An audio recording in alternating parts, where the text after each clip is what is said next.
The Old Man and the Sea, Level 3. Chapter 1. The Old Man and the Boy. He was an old man who fished alone in the sea. He had been empty-handed for 84 days. In the first 40 days, a boy had been with him. But after 40 days, the boy's parents had told him that the old man was totally unlucky and ordered their son to join another boat. The boy was sad to see the old man come back with an empty boat every day. The boy always went down to help him carry fishing tools such as lines, gaff, harpoon, and a sail. The sail was old and folded. It looked like a flag of a loser. The old man was thin and lean. He had deep wrinkles on the back of his neck. The brown spots caused by the sun's reflections were on his cheeks. His hands had deep scars from handling fish on the cords. These scars were old. Everything about him was old except his eyes. His eyes were the same color as the sea. "Santiago," the boy said to him as they went up the bank, "I could go with you again. We've made some money." The old man had taught the boy how to fish. "No," the old man said, "you're with a lucky boat. Stay with them." "But remember, we caught some big fish after 87 days? "I remember," the old man said. "I know you did not leave me because you didn't trust me. It was Papa who made me leave. I must obey him." "I know," the old man said. "It is normal." "Can I offer you a beer on the terrace, and then we'll take stuff home?" "Why not?" the old man said. Between fishermen. They sat on the terrace, and many of the fishermen made fun of the old man. Other fishermen looked at him and were sad, but they did not show it. Chapter 2. Friendship. The successful fishermen of that day had already come back. They had cleaned their marlin. They carried the marlin laid on across 2 boards to the fish house. They waited for the ice truck to carry them to the market in Havana. Those who had caught sharks had taken them to the shark factory on the other side of a small bay. The sharks were lifted on a pulley. The fishermen cut out the livers, fins, and flesh from the sharks. When the wind was in the east, a smell came from the shark factory. But today there was not a strong smell because the wind blew back to the north. It was pleasant and sunny on the terrace. "Santiago," the boy said.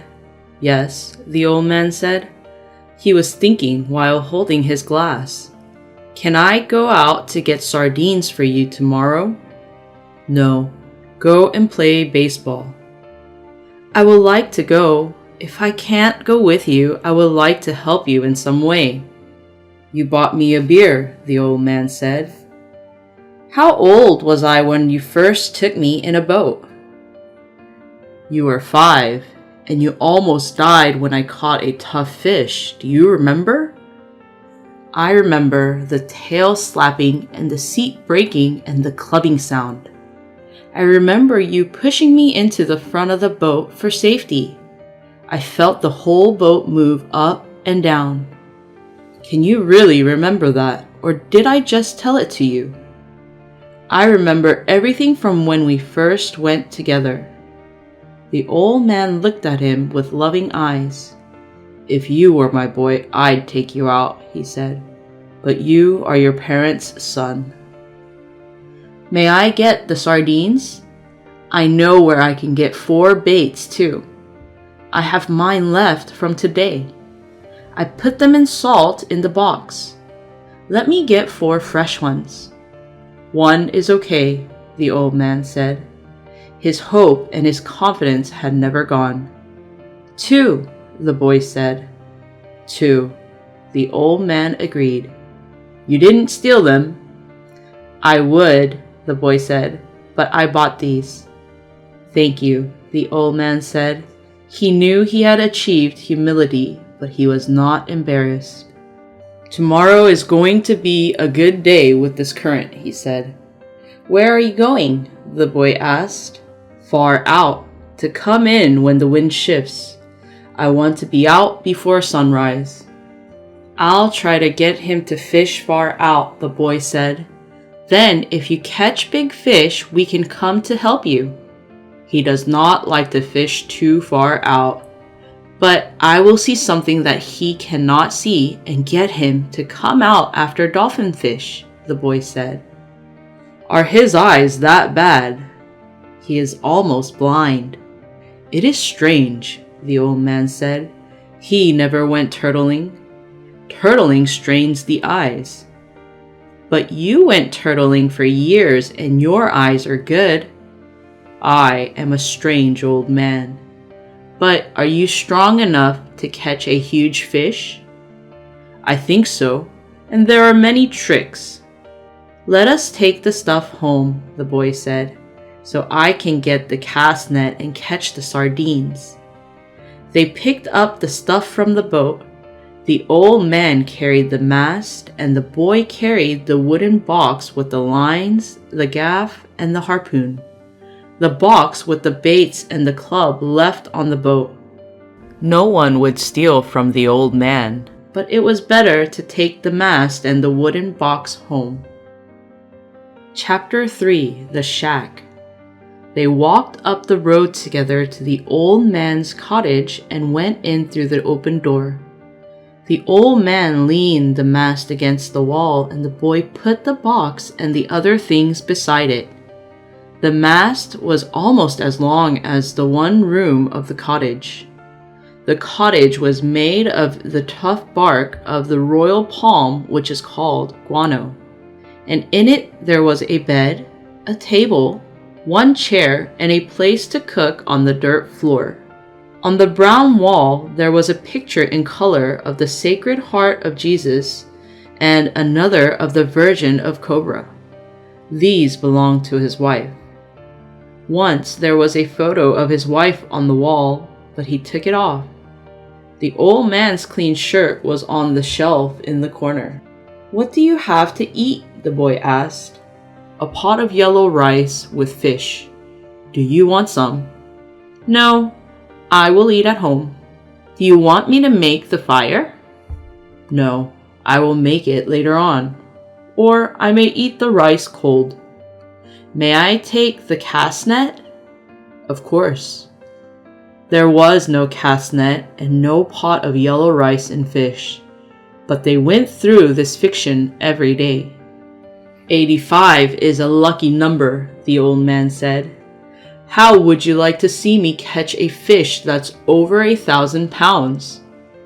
I'll get the cast net and go catch sardines. Will you sit in the doorway?" "Yes. I have yesterday's newspaper and I will read about baseball." The boy did not know whether yesterday's paper was a made-up story too, but the old man brought it out from under the bed. "Perico gave it to me at the bar," he explained. "I'll be back when I have the sardines. I'll keep yours and mine together on the ice and we can use them together in the morning. When I come back, you can tell me about the baseball game." "The New York Yankees cannot lose." "But I fear the Cleveland Indians." "Have faith in the New York Yankees, my son. Think of the great DiMaggio." "I'm afraid of both the Detroit Tigers and the Cleveland Indians." "Be careful, or you will even be afraid of the Chicago White Sox." "You read about it and tell me when I come back." "Do you think we should buy a lottery ticket with an 85? Tomorrow is the 85th day." "We can do that," the boy said.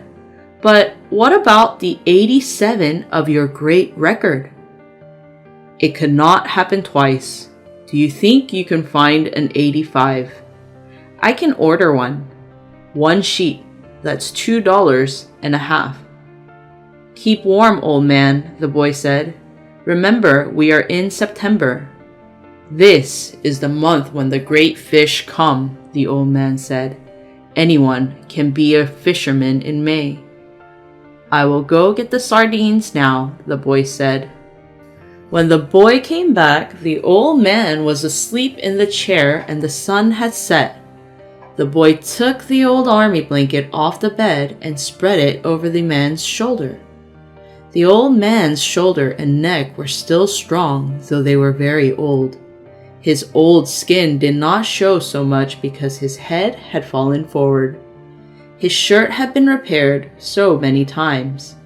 The old man's head was very old. When his eyes were closed, there was no life in his face. The newspaper was on his lap, and he was not wearing shoes. Chapter 4. The Baseball Game. The boy left him there, and when he came back, the old man was still sleeping. Wake up, old man, the boy said, and he put his hand on the old man's knees. The old man opened his eyes, then he smiled. What have you got? The old man asked. I have supper for us, said the boy. We are going to have supper. I'm not very hungry. Come on and eat. You can't go fishing without eating anything. I have done that many times, the old man said. The old man was getting up and taking the newspaper and folding it. What are we eating? Black beans and rice, fried bananas, and some stew, the boy answered. The boy brought them food boxes from the terrace. 2 sets of knives, forks, and spoons were in his pocket. Who gave this to you? Martin, the owner of the terrace. I should thank him. I thanked him already, the boy said. You don't need to thank him. I will give him the belly meat of a big fish, the old man said. He also gave us 2 beers. I like the beer in cans best. I know, but this is in bottles. I take back the bottles. That's very kind of you, the old man said. Should we eat? I asked you to eat before, the boy told him gently. I didn't want to open the boxes until you were ready to eat. I'm ready now, the old man said. I only needed time to wash. Where did he wash? The boy thought.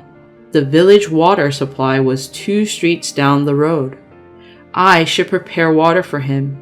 I should get him another shirt and a jacket for the winter. Your stew is excellent, the old man said. Tell me about the baseball game, the boy asked him. The best team in the American League is the Yankees, the old man said happily. They lost today, the boy told him. That means nothing. The great DiMaggio is doing well again. They have other men on the Yankees team, sure. But the great DiMaggio makes a difference, the old man said. In the other league, Philadelphia, I think, there is Dick Sisler. You're right. Dick Sisler hits the longest ball I have ever seen. Do you remember when he used to come to the terrace? I wanted to take him fishing, but I was too shy to ask him. I asked you to ask him, but you were shy too. I know. It was a great mistake. He might have gone with us, the boy said. I would like to take the great DiMaggio fishing, the old man said. People say his father was a fisherman.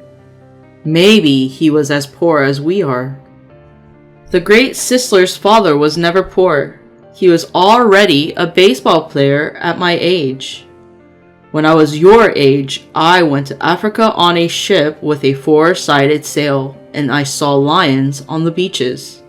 I know, you told me. Should we talk about Africa or about baseball? Baseball, I think, the boy said. Tell me about the great John J. McGraw. He used to come to the terrace sometimes, but he was rough and difficult when he drank beer. His mind was on horse racing as well as baseball. He always carried a paper with lists of horses in his pocket. He was a great manager, the boy said. My father thinks he was the greatest. That's because he came here the most times, the old man said. Who is the greatest manager really, Luque or Mike Gonzalez? The boy asked. I think they are equal. And the best fisherman is you. No, I know other fishermen who are better than me. No way, the boy said. There are many good fishermen, but you are the best. Thank you. You make me happy. I hope I will not meet a fish that is too big for me. If you are still strong, there is no fish like that. I may not be as strong as I think, the old man said, but I don't give up easily. You have to go to bed now so that you'll be fresh in the morning. Good night then. I will wake you in the morning. You are my alarm clock, the boy said. Age is my alarm clock, the old man said. Why do old men wake so early? I don't know, the boy said. I'll wake you up in time. I do not like it when he wakes me up. I understand. Sleep well, old man. Sleep well. Chapter 5. Going Fishing. The boy went out. They had eaten their food at the table in the dark. The old man removed his pants in the dark and went to bed. He rolled his pants up to make a pillow. He laid on the bed with a blanket around him. He fell asleep quickly, and he dreamed of when he was a boy in Africa. He saw the long golden beaches, the white beaches, and the big brown mountains. He dreamed that he was on that coast every night. He heard the sound of the waves and saw the boats sailing. He smelled the smell of tar and old rope. He smelled the smell of Africa in the morning breeze. Usually, when he smelled this breeze, he woke up, got dressed, and went to wake up the boy. But tonight, the smell of Africa came too early. He kept dreaming. He saw the white mountains of the Canary Islands and the different ports. He no longer dreamed of storms, women, great fish, fighting, or his wife. He only dreamed of places and of the lions on the beach. The lions played like young cats, and he loved them like he loved the boy. He woke up and he looked out the open door at the moon. He put on his pants and went to wake up the boy. He was shaking in the cold. He went to the boy's house. The house was unlocked. He opened the door and walked in quietly. The boy was asleep on a small bed in the first room. The old man could see him in the moonlight. He touched the boy's foot gently until the boy woke up. The boy woke up and looked at him. The old man greeted him and the boy took his pants from the chair. The boy sat on the bed and put on his pants. The old man went out the door and the boy came after him. The boy was sleepy. The old man put his arm across the boy's shoulder and said, "I'm sorry." "No, it is what a man must do," the boy said. They walked down the road to the old man's cottage. On the road, fishermen were moving, carrying their mast. They reached the old man's cottage. The boy took the rolls of line, the harpoon, and the gaff. The old man carried the mast on his shoulder. "Do you want coffee?" the boy asked. "We'll put the things in the boat and then get some." They drank coffee from milk cans at the local coffee shop. "How did you sleep, old man?" the boy asked. He was waking up now. "Very well, Manilyn," the old man said. "I feel confident today." "So do I," the boy said. "Now I have to get the sardines for you and I and your fresh baits." "Thank you. You carried things for me when you were 5 years old," the old man said. "I'll be right back," the boy said. "Have another coffee." He walked to the ice house where the baits were. The old man drank his coffee slowly. It was the only thing he would have all day. For a long time now, eating was not interesting to him, and he never brought lunch. He had a bottle of water in the front of the boat. The boy came back with the sardines and the 2 baits. They went down the path to the boat. They felt the sand under their feet. They pushed the boat into the water. "Good luck, old man." "Good luck," the old man said. He fitted the oars onto the oarlock. He began to row out of the harbor in the dark. There were other boats from the other harbors going out to sea. The old man heard the push of their oars even though he could not see them. Chapter 6. Bait. Sometimes someone in a boat would say something, but most of the boats were silent except for the push of the oars. They sailed out of the harbor. They moved to parts of the ocean where they hoped to find fish. The old man decided to go far out. He left the land behind and rowed out into the ocean. He saw the light of the Gulf weed in the water as he rowed over a part of the ocean called the Great Well. The fishermen called this part the Great Well because there was a big hole there. The hole was more than 1 kilometer deep. The movement of the current brought all sorts of fish there. There were shrimps, bait fish, and squid. At night, they came close to the surface. In the dark, the old man could feel the morning coming. He rowed away.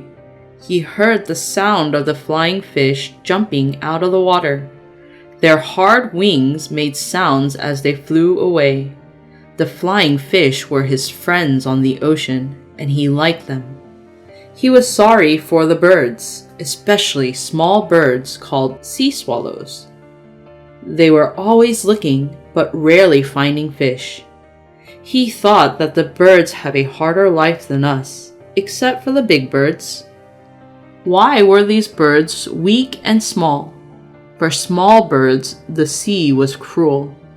The sea is kind and very beautiful, but she can also be cruel. The old man always thought of the sea as la mar, which is in the female form in Spanish. Sometimes people say bad things about the sea, but they always speak as if the sea was a woman. Some of the younger fishermen made a lot of money from catching sharks. They bought motorboats. They spoke of the sea as el mar, which is in the male form. But the old man always thought of the sea in female form. If the sea did wild or bad things, it was because the sea could not help people. He was rowing steadily, and it was no effort for him. He continued to go at the same speed. The surface of the ocean was flat. He was letting the current do some of the work. He rowed along the current. Daylight was coming. He saw that he was further out than he wanted to be. "I fished for a week at deep wells and I didn't catch anything," he thought. "Today I'll go where the schools of tuna are. Maybe there will be a big fish there." Before it was light, he had his baits out. He let the boat drift away with the current. One bait was down 72 meters. The second one was down 135 meters. The third one and the fourth one were down 180 and 225 meters. Each bait hung head down with the hook. All the points of the hook were covered with fresh sardines. Each sardine was hooked through both eyes. A big fish could feel every part of the hook. It would be sweet smelling and good tasting. The boy had given him 2 fresh small tunas. The tunas hung on the 2 deepest fishing lines. The old man hung a blue runnerfish and yellow jackfish on the other lines. They were used before, but they were still in good condition. They were excellent sardines that had a good smell. Each line was as thick as a big pencil. There was a green float stick on the fishing lines. If a fish came and pulled on the bait, the stick would go down. Each line had 72 meters of coils. They could connect to the other extra coils. Now the old man watched the 3 sticks over the side of the boat. He rowed carefully to keep the fishing lines straight up and down. He kept them at their proper depths. It would soon be light. The sun would soon come up. The sun rose up above the sea, and the old man could see the other boats. The other boats were spread out across the current. Then the sun was brighter. The glare came on the water. When the sun rose up, the sea sent the light back at his eyes. His eyes hurt badly. He rowed without looking into the light. He looked down into the water. He watched the lines that went straight down into the darkness. He kept the lines straighter than anyone did. The lines always went down to where he wanted them to be. Other fishermen let the lines drift with the current. The depth of those lines was not accurate, but he thought, I keep the lines in the right place. Only I have no luck anymore. But who knows, maybe today is the day. Every day is a new day. Chapter 7. A Man-of-War Bird. The sun had come up 2 hours ago. It did not hurt his eyes to look into the east. There were only 3 boats in sight. They showed very low and close to the shore. He thought, all my life the early morning sun has hurt my eyes, yet they are still good. I can look straight into the evening sunset, but the morning sunlight is painful to look at. Just then, he saw a man-of-war bird flying in a circle with his long black wings. The bird dropped down and flew in a circle again. He's got something, the old man said aloud. He's not just looking. He rowed slowly toward the bird. He did not hurry, and he kept his line straight up and down. He was still fishing the right way. The bird went higher in the air and flew in a circle again. Then the bird dipped down suddenly, and the old man saw flying fish. The flying fish jumped out of the water and flew over it. Dolphin, the old man said aloud. Big dolphin. He put his oars inside the boat. He brought a small fishing line from the front of the boat. The line had a wire leader and a hook. The hook was medium-sized. He put a sardine on the hook. He let it go over the side and then tied it tightly to the boat. He prepared another fishing line. He went back to rowing and to watching the black bird. The bird dropped down again. The bird flapped its wings and followed the flying fish. The old man could see the school of dolphins. They followed the flying fish. They swam under the flying fish.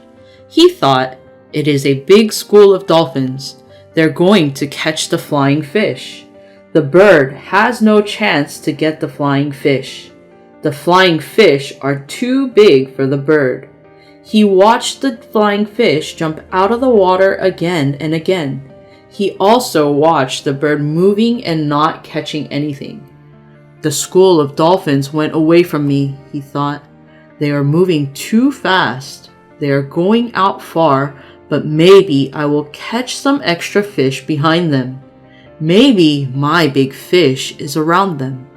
My big fish is somewhere out there. The clouds rose up over the land like mountains. The coast was like a long green line with blue and gray hills.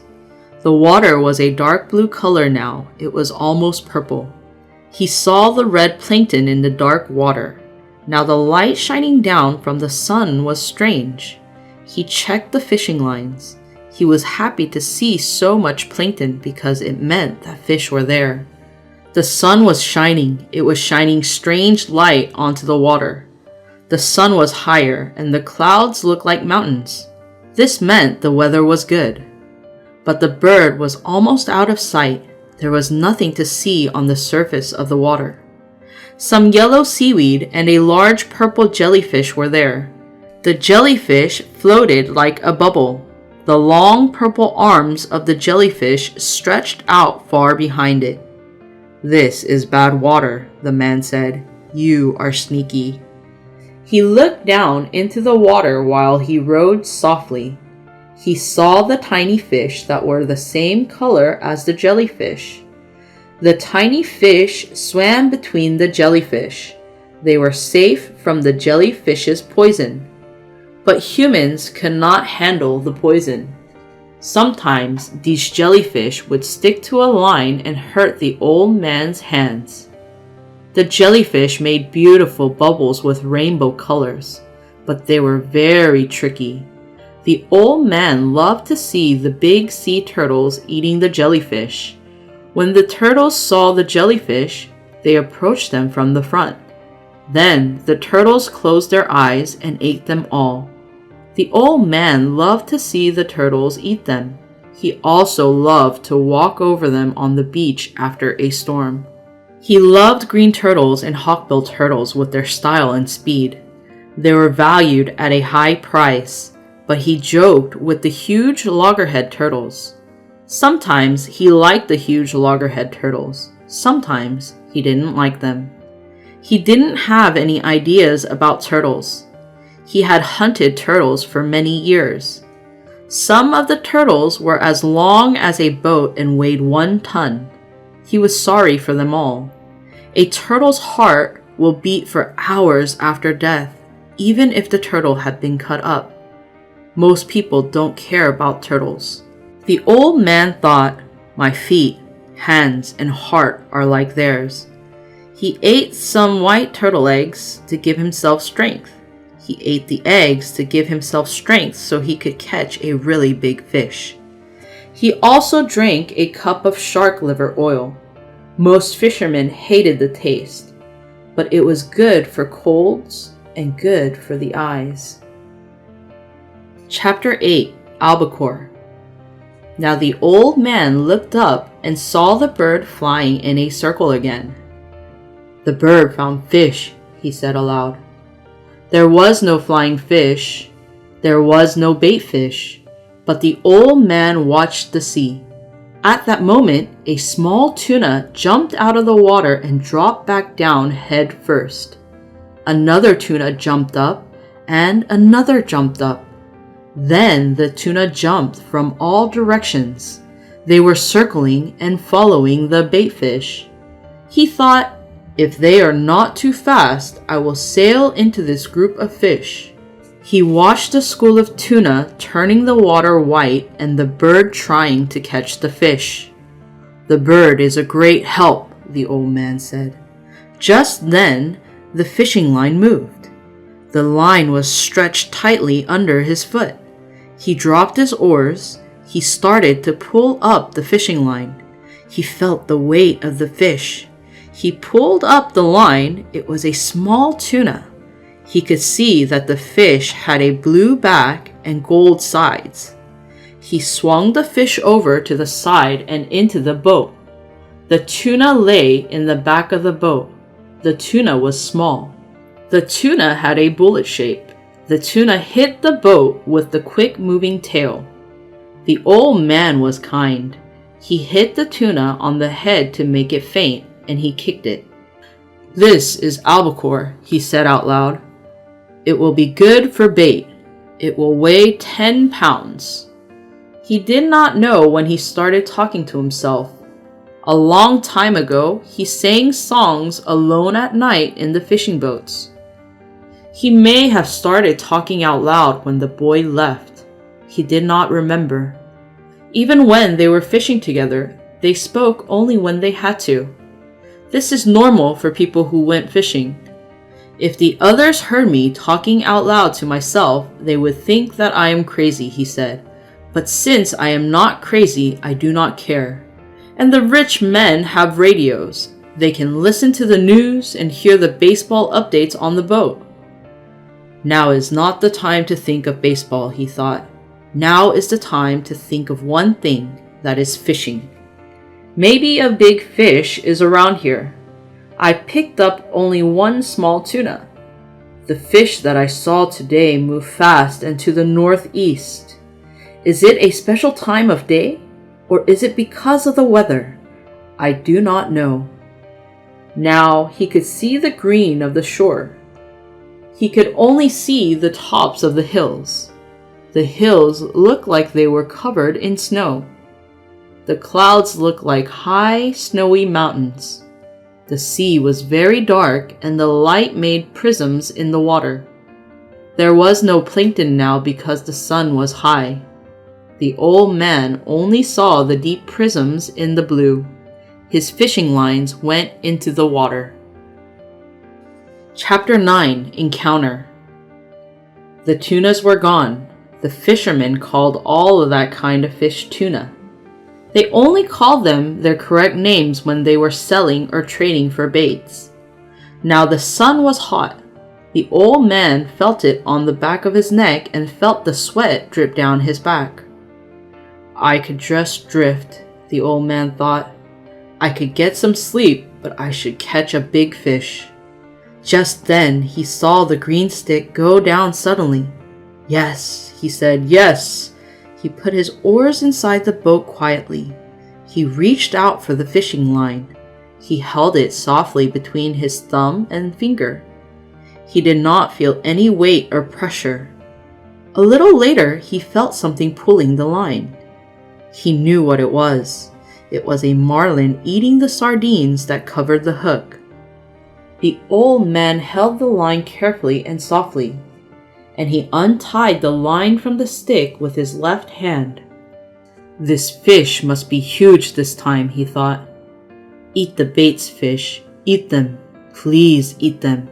They are so fresh, and you are down there 182 meters deep in the cold water. He felt the light pulling and then harder pulling. Then there was nothing. Come on, the old man said aloud. Turn around again. Just smell them. Aren't they wonderful? Eat up, and then there is tuna for you. Don't be shy, fish. Eat them. He waited, holding the fishing line between his thumb and his finger. He watched it and all other lines at the same time. Then he felt the soft pulling again. The fish will take it, the old man said out loud. God, please help the fish to take the bait. But the fish did not take it. The fish was gone, and the old man felt nothing. It could not have gone. The fish is turning back. Maybe the fish was hooked before and it remembers that time, he said. Then he felt the gentle touch on the line and he was happy. The fish just turned, he said. The fish will take it. He was happy to feel the gentle pulling, but then he felt something hard and so heavy. It was the weight of the fish. He let the line slip down deeper.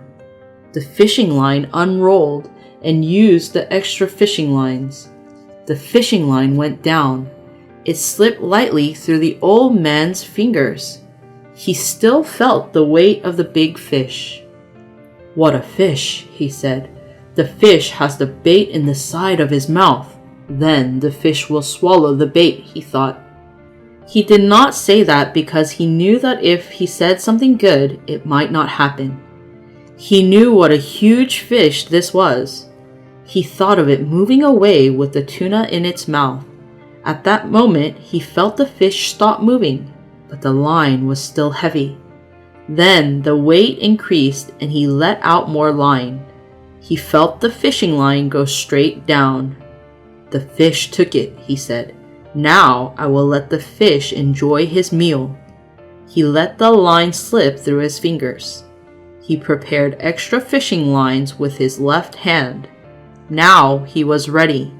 He had 372 meters of extra line. Eat it a little more, he said. Enjoy it. Eat it so that the point of the hook goes into your heart and kills you, he thought. Come up and let me put the harpoon inside you. Well then, are you ready? Have you eaten enough? Now, he said aloud. He pulled up the fishing line with both hands. He had 1 extra meter of line. Then he pulled up the line again and again with all the strength in his arms. Nothing happened. The fish just moved slowly away and the old man could not bring it up at all. His fishing line was strong. It was for heavy fish. He held the line and leaned back.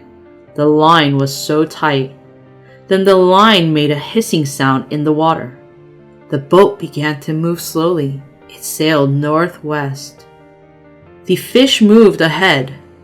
The boat moved slowly on the calm water. The other baits were still in the water.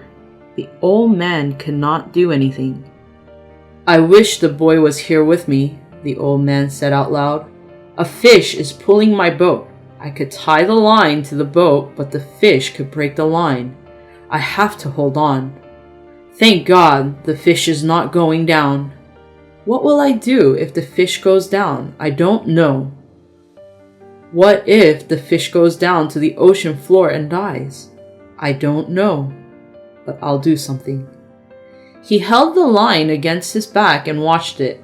The boat was moving steadily to the northwest. If the fish keeps pulling the boat, it will die. The fish can't do this forever, the old man thought. But the fish kept swimming and pulling the boat. 4 hours passed. The old man still held the line against his back. "It was noon when I hooked the fish," the old man said. "I have never seen it." Before he hooked the fish, he pushed his hat down on his head. It was too tight.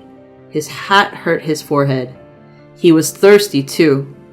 He got down on his knees and reached out carefully for his water bottle. He opened the water bottle and drank a little. He rested against the boat. He tried not to think of anything. Then he looked behind him. There was no land in sight. "That's not a problem. I can always go back," he thought. "The sun will set in 2 hours. Maybe the fish will come up before dark. If it doesn't, it will come up with the moon. My hands are fine and I feel strong. The fish has the hook in its mouth. The hook is hurting the fish. What a strong fish. It can pull a boat like this. I wish I could see it." Chapter 10. Moving along. The fish did not change its direction. The old man looked at the sky. There were stars. He knew the direction of the fish because he looked at the stars. After sunset, it was cold. The old man's sweat dried up. There was a sack. The old man dried the sack during the day. He tied the sack around his neck. The sack hung down over his back. The sack became the cushion for the old man and the fishing line. He was feeling a little better now. He was even a little comfortable. "I can do nothing with the fish. The fish can do nothing with me," he thought. He stood up and looked at the stars. He checked his course and the fishing line. The line was like a beam of light. The boat was moving more slowly. The light of Havana was not strong. He knew that the current was pushing the boat toward the east. "If I can't see the light from Havana, then the boat is going toward east," he thought. "I wonder how today's baseball game went," he thought.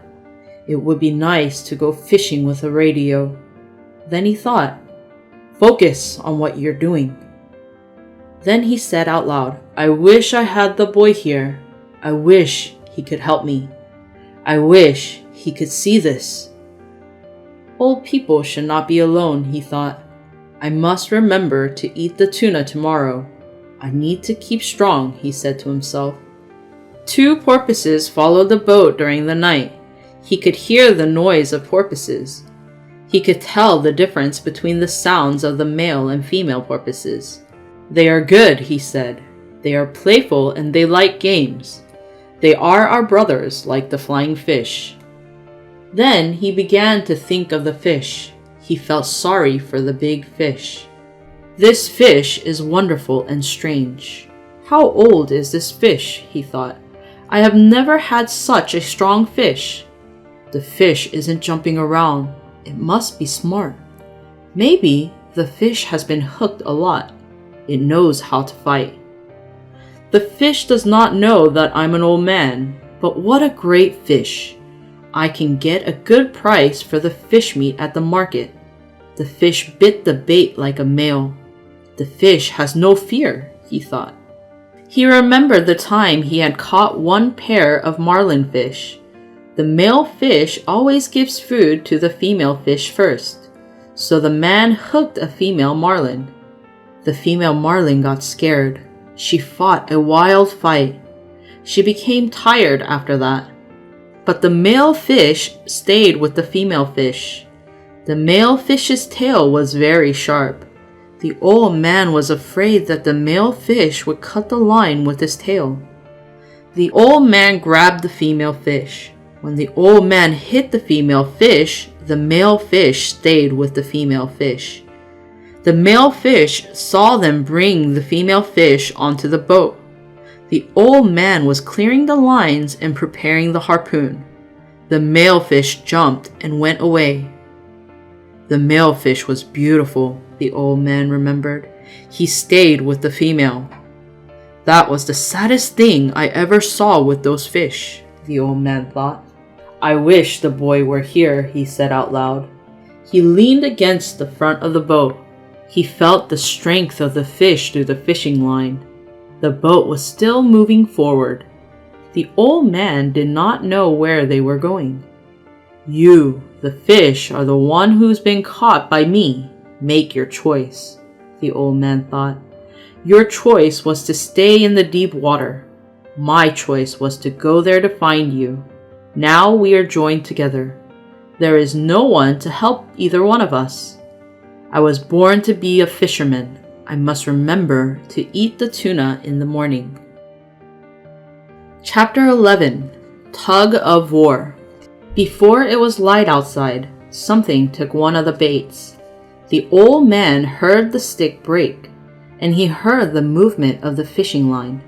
The old man took out his knife in the darkness. Then he held the line with his shoulder. He held all of the pressure of the weight of the fish. He cut that fishing line and also the line closest to him. He tied the cut lines together. He used one hand and one foot to work. Now he had 6 extra fishing lines all tied together. After sunrise, I will cut the rest of the line and link up the extra spools, he thought. I lost 360 meters of good fishing line and the hooks. That can be replaced. But who can replace this big fish? What was that other fish just now? I don't know. It could have been a marlin or a shark. I never felt the fish. I wish I had the boy, he said out loud. But you don't have the boy here, he thought. You are by yourself. You need to work on the fishing line now. He went to the back of the boat and cut the fishing lines. He tied the fishing lines. It was difficult to do this in the dark. Suddenly, the big fish moved and pulled him down on his face. There was blood below his eyes. He went to the front of the boat and he rested. He adjusted the sack. He carefully changed the fishing line to a new part of his shoulder. He held the fishing line tightly. He felt the fish pulling on the line. He put his hand into the water. He felt the speed of the boat. I wonder what made the fish move suddenly, he thought. The wire must have hurt the fish's back. My back must hurt more than his back. The fish cannot pull this boat forever. Now there is no problem. Fish, he said softly, I'll stay with you until I die. The fish will stay with me too, the old man thought. He waited for the morning light. It was cold because it was before daylight. He pushed against the wood to be warm. I can do it as long as the fish can, he thought. The first light of dawn came. The boat kept moving. When the sun came up, the fishing line was on the old man's right shoulder. He's headed north, the old man said. The current is moving us to the east, he thought. I wish the fish would go with the current. The fish would get tired that way. When the sun came up, the old man knew that the fish was not tired. There was only one good sign. The direction of the fishing line changed. That meant the fish was swimming upwards. God, let it jump, the old man said.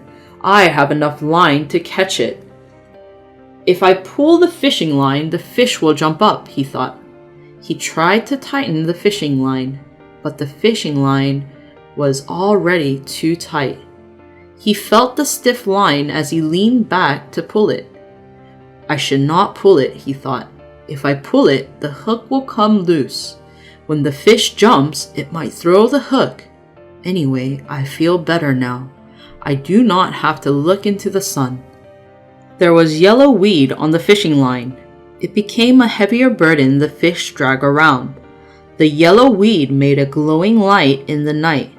Fish, he said, I love you and respect you, but I will kill you before this day, he thought. Chapter 12. A Small Bird. A small bird came toward the boat from the north. The bird was a warbler. The old man could see that the bird was very tired. The bird sat in the front of the boat and rested there. Then the bird flew around the old man's head. The bird rested on the fishing line. How old are you? The old man asked the bird. Is this your first trip? When he spoke, the bird looked at him. The bird was so tired. The bird did not look down at the line. The bird's feet held on tight. The line is steady, the old man said to the bird. Why are you so tired when there was no wind last night? The hawks will hurt these little birds, he thought. But he didn't say that to the bird. The bird could not understand him anyway. Take a good rest, small bird, he said. Then go and take your chance. Talking to the bird like this helped the old man because his back hurt so much. Stay at my house if you want to, he said. I'm sorry I can't take you back now because I am with a friend. Just then, the fish moved quickly. The old man fell down onto the boat. He gave the fish extra line so he did not fall into the water. When the line was pulled, the bird flew away. He felt the line gently with his right hand. He saw that his hand was bleeding. Something hurt the fish, he said out loud. He tugged on the fishing line, but then the line became tight. You're feeling it now, he said to the fish, and so am I.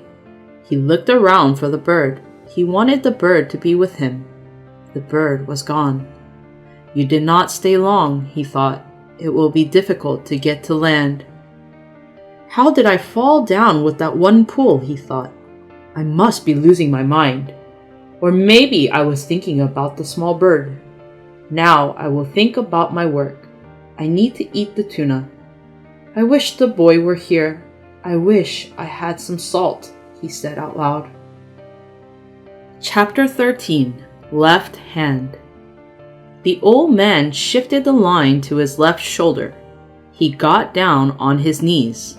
He washed his hand in the ocean. He kept his hand in the water. The blood washed away. He watched the movement of the water against his hand. He really slowed down, he said. The old man wanted to keep his hand in the salt water.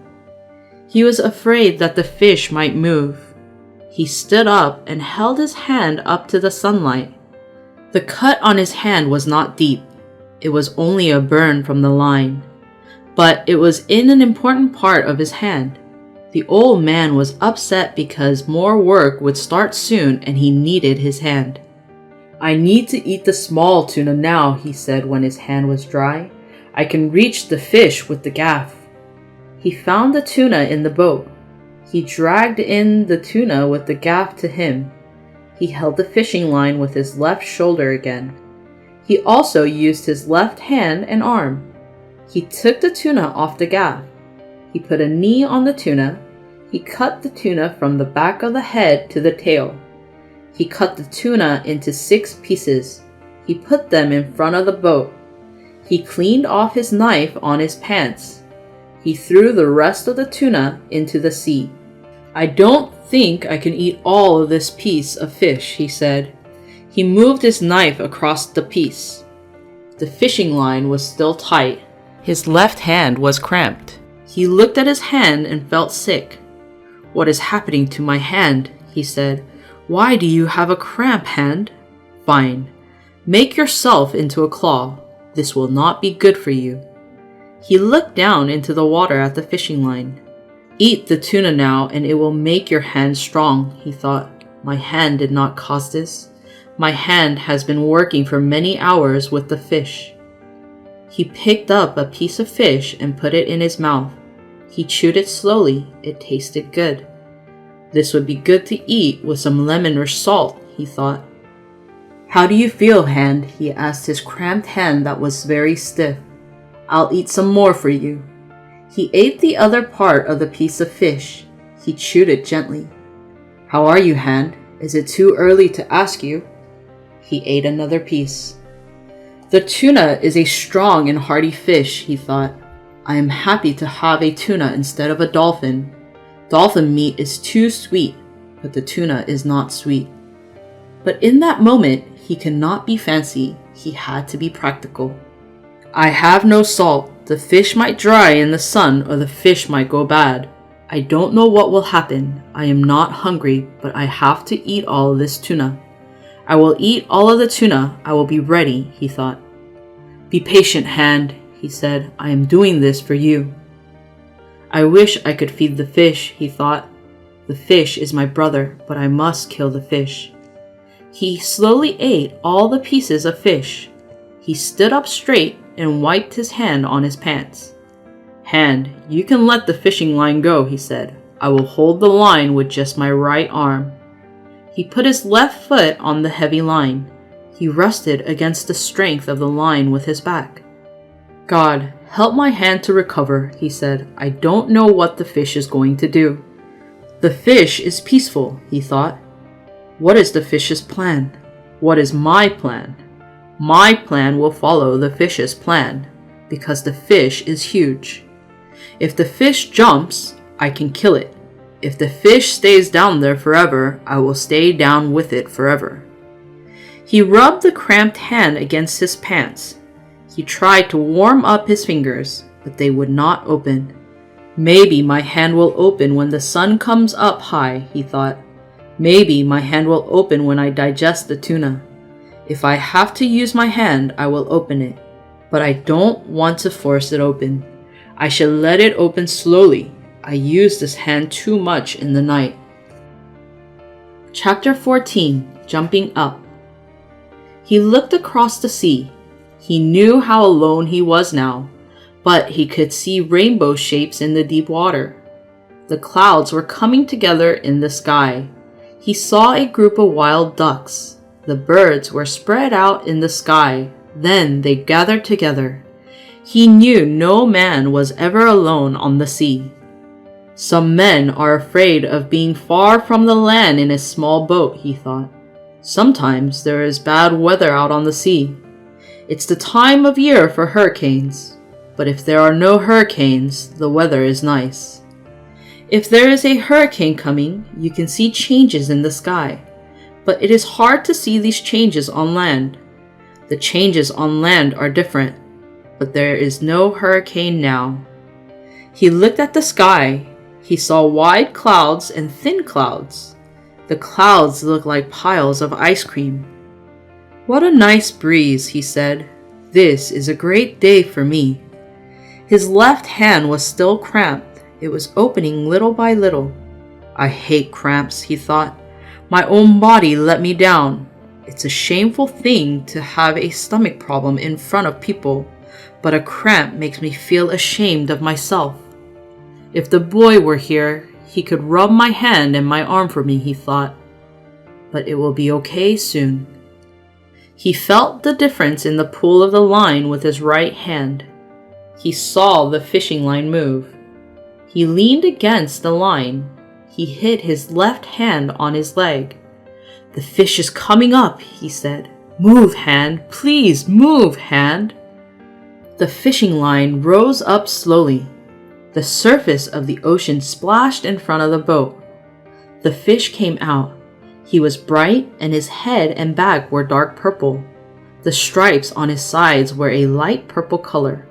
His sword was as long as a baseball bat.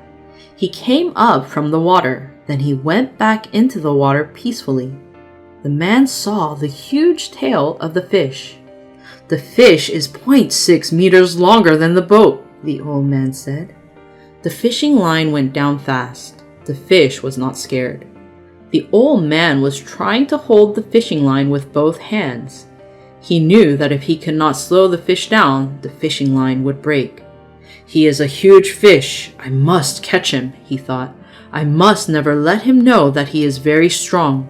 If I were a fish, I would swim away with all my energy. But I am glad this fish is not smart like humans are." The old man had seen many huge fish. He saw many fish that were more than 500 kilograms. He caught 2 of those fish in his life. But now he was trying to catch the biggest fish alone. His left hand was still cramped. "My hand will relax. The cramp will go away," he thought. "My left hand will relax to help my right hand. The fish and my 2 hands are brothers. I have to relax my hand." The fish slowed down. It was going at the normal speed. "I wonder why the fish jumped," the old man thought. "He showed me how big he was. Now I know. I wish I could show him what kind of person I am. Let the fish think I am powerful, but the only thing I have to fight him is my will and my intelligence." Chapter 15, The Prayer. The old man leaned against the boat. He was feeling comfortable. The fish swam along and the boat moved through the water. There was a small sea rising with the wind coming up. The cramp in the old man's hand went away at noon. "Bad news for you, fish," he said. He moved the line over the sacks that covered his shoulders. He felt comfortable, but he was still suffering. "I'm not a man of faith," he said, "but I will pray the Lord's Prayer 10 times so I can catch this fish. If I catch the fish, I will go to the Catholic Church. I promise." He began to say the Lord's Prayer without thinking. Sometimes he would be so tired that he could not remember the prayer, but he kept praying. After praying, he felt much better. He was still suffering. He leaned against the front of the boat. He began to move the fingers of his left hand mechanically. The breeze was rising softly, but the sun was hot. "I had better tie the bait to that little fishing line again," he said. "If the fish stays another night, I will need to eat again. I think I will catch a dolphin here. If I eat him fresh, he won't taste bad. I wish I could catch a flying fish, but I have no light to attract them. Flying fish are delicious. I don't even need to cut him up. I must save all my energy. I did not know this fish was so big, but I'll kill it. I will show him what a man can do and how he can survive," he thought. "I told the boy that I was a strange old man," he said. "Now it's time to prove it." He had proved it 1,000 times, but that meant nothing. He was proving it again now. Each time was a new time. "I wish the fish would fall asleep. I could sleep and dream about lions," he thought. "Why do I dream of lions?" "Don't think, old man," he said to himself. "Take a rest in the boat and don't think too hard." The morning changed to afternoon. The boat still moved slowly and steadily, but there was a breeze from the east. It made the boat heavy. The fish slowed down. The weight of the fishing line on the old man's back became lighter. Once in the afternoon, the fishing line came up again, but the fish only continued to swim a little bit. The sun was on the old man's left arm and his back. He knew the fish turned to the east from the north. He had seen the fish once. He could picture the fish swimming in the water with his fins stretched out like wings and his huge tail. "I wonder how much the fish can see in the deep water," he thought. "The fish has bigger eyes than a horse does. If a horse can see well in the dark, how well can this fish see in the dark?" The sun and the movement of his fingers helped his left hand. His left hand recovered. He began to shift more weight to the left hand. He shrugged the muscles of his back. "If you are not tired, fish," he said out loud, "you must be very strange." He felt very tired. He knew the night would come soon. He tried to think of other things. He thought of Major League Baseball. He knew there was a game between the New York Yankees and Detroit Tigers. "This is the second day that I don't know the result of the games," he thought. But I must have confidence. I must be worthy of the great DiMaggio. He always does everything well, even with bone pain in his heel. Is it as painful as having a pin in the foot? I don't think I can handle that. If I lost my eye, I could not endure. Humans are not as strong as some birds and other animals. I hope there are no sharks, he said out loud. If sharks come up, there will be trouble. Would the great DiMaggio stay with this fish for a long time like I will stay with this one? He thought. I am sure he would. He is young and strong. His father was a fisherman. But would the bone pain hurt him too much? I don't know, he said out loud. I never had bone pain before. Chapter 16. Arm Wrestling. As the sun set, he remembered the past. He wanted to give himself confidence.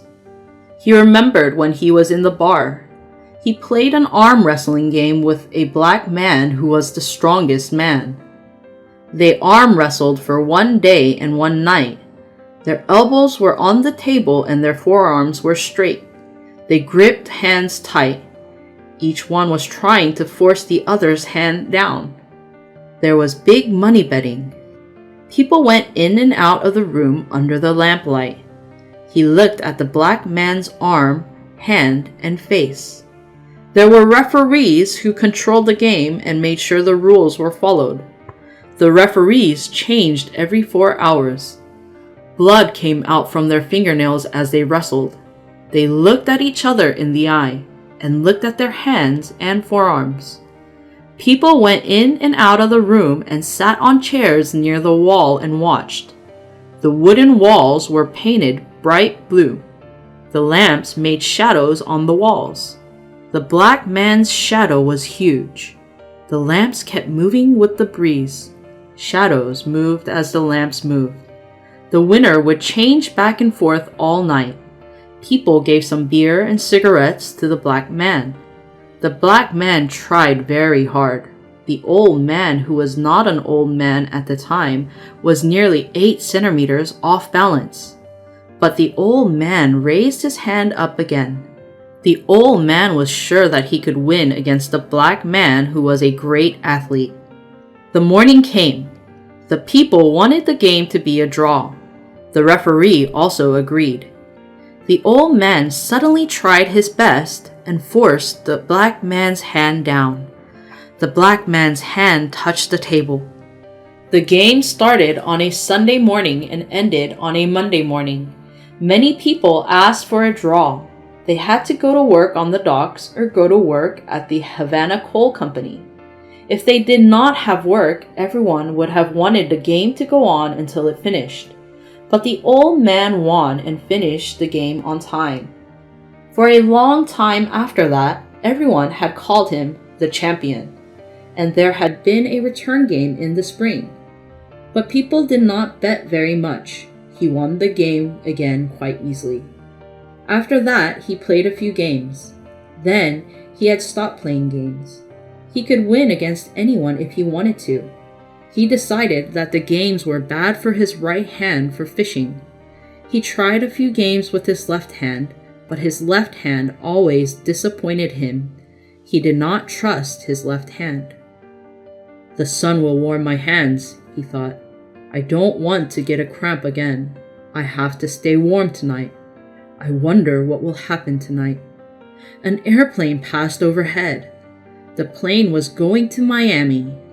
The old man watched the shadow of the airplane over the schools of flying fish. There are so many flying fish. There should be dolphins too, he said. He tried pulling the fishing line to see his fish, but the fishing line didn't move at all. The boat moved along slowly. He watched the airplane until he could not see it. It must be very strange in an airplane, he thought. I wonder what the sea looks like from up there. People in the airplane may be able to see the fish well. I want to fly and see the fish from above. When I was on the turtle boat, I was on the mast. I could see many things from up there. The dolphin looks more green from there. You can see the dolphin's stripes and purple spots. You can see a whole school of dolphins. Why do all the fast fish have purple backs, purple stripes, or purple spots? The dolphin looks green, but when it comes to feed, its stripes turn purple like a marlin's stripe. What makes the stripes show up? Is it anger or speed? Chapter 17. The Dolphin. It was just before dark. The boat passed a big island of yellow seaweed. The yellow seaweed moved up and down in the sea. It looked like the sea was playing with friends under a yellow blanket. A dolphin took the old man's small line. He saw the dolphin when it jumped in the air. It looked golden in the sun. The dolphin was flapping in the air. The fish was afraid and it jumped again. The old man held the big fishing line with his right hand and arm. When the fish close by, he pulled the fish into the boat. The fish was jumping and moving from side to side. The fish moved its mouth quickly. The fish hit the boat with its long body. The man clubbed the fish on its golden head. The old man unhooked the fish. He rebaited the fishing line and tossed it into the sea. He moved slowly to the front of the boat. He washed his left hand and wiped it on his pants. Then he moved the fishing line from his right hand to his left hand. He washed his right hand in the sea while he watched the sun go down into the ocean. "The fish hasn't changed at all," he said. But as he watched the movement of the water against his hand, he noticed that it was slower. "I'll tie the 2 oars together across the boat. This will slow the fish down," he said. "Have a good night, fish." It would be better to eat a little later, he thought. I'm going to tie oars a little later too. It's better to leave the fish alone. Sunset is a difficult time for all fish. He let his hand dry in the air. He grasped the fishing line with his right hand and relaxed as much as he could. He leaned forward against the boat. The boat took more of the pressure than he did. I'm learning now, he thought. The fish hasn't eaten since it took the bait, and it is huge and needs a lot of food. I ate the whole tuna, and I will eat the dolphin tomorrow. I should eat some of the dolphin soon. It will be harder to eat than the tuna. How do you feel, fish? He asked out loud. I feel good, and my left hand is better. I have food for 1 night and 1 day. Pull the boat, fish. He did not truly feel good. The pain from the fishing line across his back had been there for so long. It felt very strange. But I have had worse things happen than that, he thought.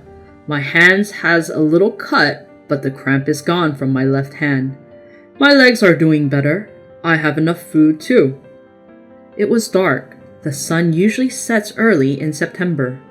He lay in the front part of the boat and took a rest. The first star came out. He did not know the name of the star. This star was Rigel. He knew that stars would all come out soon. The stars were his friends. The fish is my friend too, he said out loud.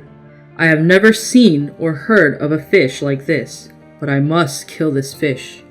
I am glad people do not have to kill the stars. What if people had to kill the moon, he thought. The moon runs away from people. Then he felt sorry for the great fish. The fish had nothing to eat. He still wanted to kill the fish. How many people deserve to eat this fish, he thought. Not many people are good enough to eat this amazing fish. Anyway, it is good that we do not have to try to kill the moon. I must think about tying the oars, he thought. It has its risks and its benefits. If the fish pulls the boat with its tied oars, I may lose the fishing line and the fish. But if I don't tie the oars, this challenge will continue. This fish is able to go very fast. No matter what, I need to cut up the dolphin and eat it.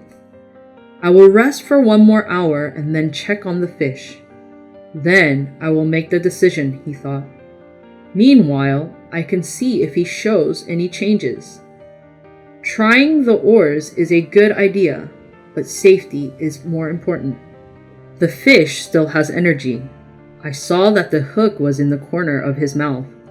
The fish kept his mouth shut tight. The pain of the hook is nothing to the fish. Being hungry and fighting against strong forces will be difficult. Rest now, old man. Let him work. Chapter 18. Sleep. He thought that he rested for about 2 hours. The moon did not rise until late that night. He had no way to know what time it was. He didn't really rest. He was still pulling the fishing line across his shoulders. He placed his left hand on the boat. The pulling force of the fish shifted to the boat. It would be easy if I could tie the fishing line to something, he thought. But with one small move, the fish could break the line. I have to support the fishing line with my body. But you haven't slept yet, old man, he said out loud. You haven't slept for almost 2 days. The fish is calm now. You must think of a way that you can sleep. If you do not sleep, you might go crazy. My head is doing just fine. I am feeling bright like the stars. Still, I need to sleep. The stars, the moon, the sun, and even the ocean go to sleep. Don't forget to sleep, he thought. I need to think of a way to take care of the fishing line.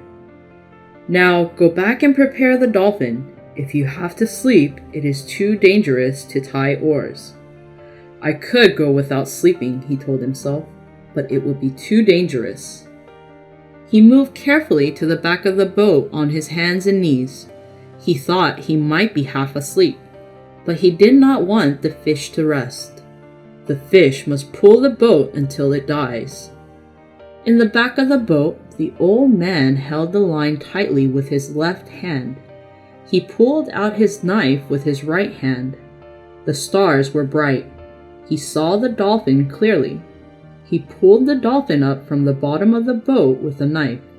He put one of his feet on the fish and cut it in half from the tail to the mouth. Then he put the knife down. He cleaned out the inside of the fish with his right hand. He felt something inside the fish. There were 2 flying fish inside. They were fresh and hard. He dropped the other parts of the dolphin. The dolphin was cold. He skinned one side of the dolphin, then he turned it over and skinned the other side. He threw away the bones of the fish. He looked in the water. He saw it sink slowly. He put the flying fish into the 2 pieces of the dolphin. He put the knife back in its case. He went to the front of the boat. The fishing line was across his back. His back was bent. He carried the fish in his right hand. He placed the 2 fishes of fish on the wood with the flying fish. He put the fishing line across his shoulders in a new place.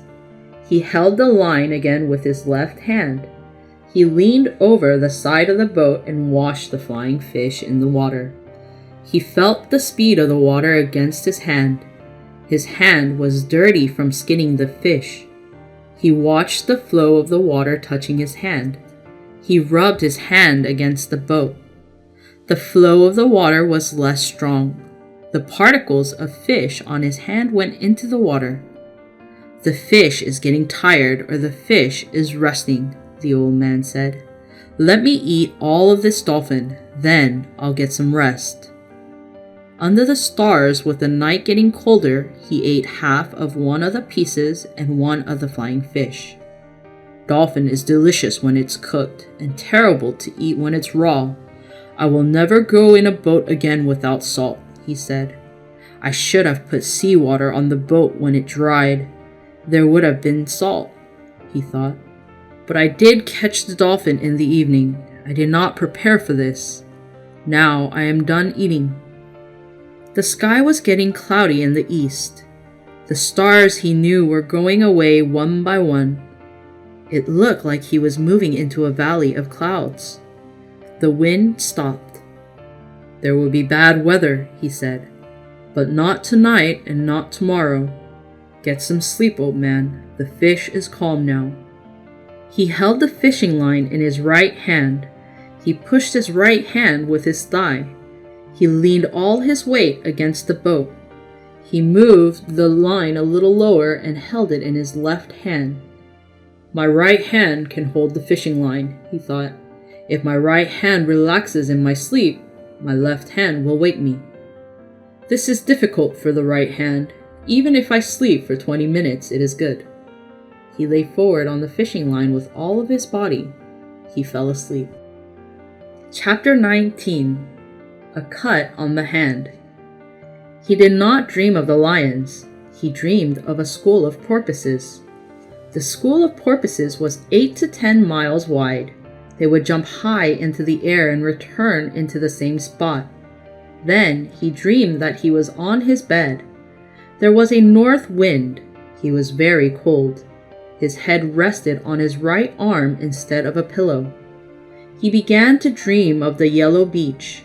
He saw the first of the lions come to the beach. It was in the early evening. The other lions came. He rested his chin on the wood of the ship. He felt the breeze. He waited to see if more lions would come. He was happy. The moon had been up for a long time. He kept sleeping. The fish pulled the boat. The boat moved into the tunnel of clouds.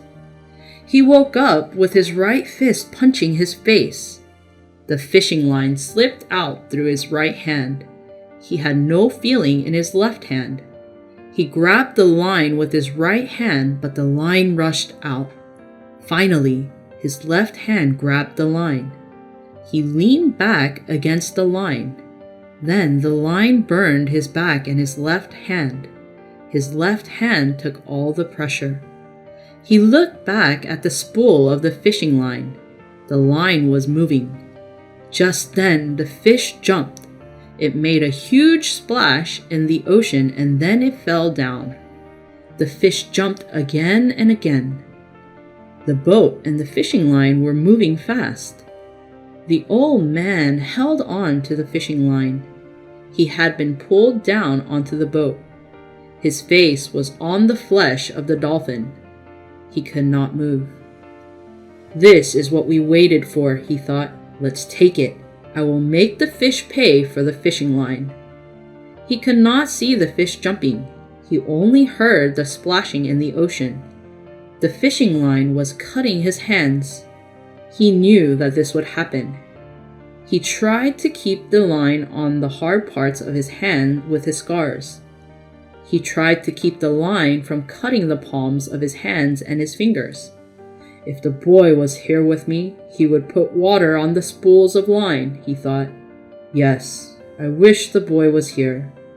The fishing line kept going out, but it was going out slowly. He got up and lifted his head. He pulled his face out of the slice of dolphin. He was on his knees, and he stood up slowly. More fishing line was moving out slowly. He went back to the coils of line. He could not see the coils of line, but his feet could feel them. There was a lot of line. The fish had to pull the line. The fish jumped more than a dozen times, he thought. The sack on the back of the fish is full of air now. The fish cannot go deep into the water to die. The fish will start swimming in a circle soon, and then I must make him tired. I wonder what scared him so suddenly. Was the fish hungry? Maybe he felt fear. But he was such a strong fish. This is strange. Don't be afraid, old man, he said. You're holding the line, but you cannot get more line. The old man held the line with his left hand and his shoulders. He washed his face after he fell in the pieces of dolphin. He was afraid that the smell of the dead dolphin would make him sick. When his face was clean, he washed his right hand. Then he watched the first light come out before the sunrise. The fish is swimming to the east, he thought. That means he is tired. He will have to swim in a circle soon. He looked at his right hand. It is not bad, he said, and the pain does not matter to a man. He held the fishing line carefully. He was careful not to let the line touch the new wounds in his hand. He put his left hand into the sea on the other side of the boat. You are badly hurt. But it was worth it, he said to his left hand. Why don't I have two good hands, he thought. Maybe this is my problem. I didn't train my two hands well. But my left hand had many chances to learn. My left hand did a good job. The left hand only had one cramp. If my left hand has another cramp, I will let the line cut him off.